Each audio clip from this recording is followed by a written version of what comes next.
आज का stock of the day है एनटीपीसी।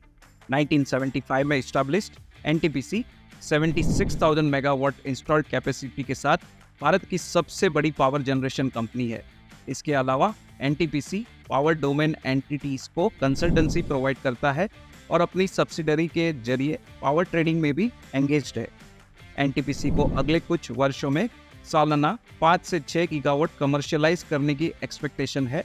इससे स्ट्रॉन्ग अर्निंग्स ग्रोथ मोमेंटम को कंटिन्यू करने की उम्मीद है, क्योंकि एनटीपीसी रेगुलेटेड इक्विटी पर 17% आरओई अर्न कर रहा है। एनटीपीसी रीजनेबल वैल्यूएशन पर ट्रेड कर रहा है और एक हेल्दी डिविडेंड यील्ड भी ऑफर करता है।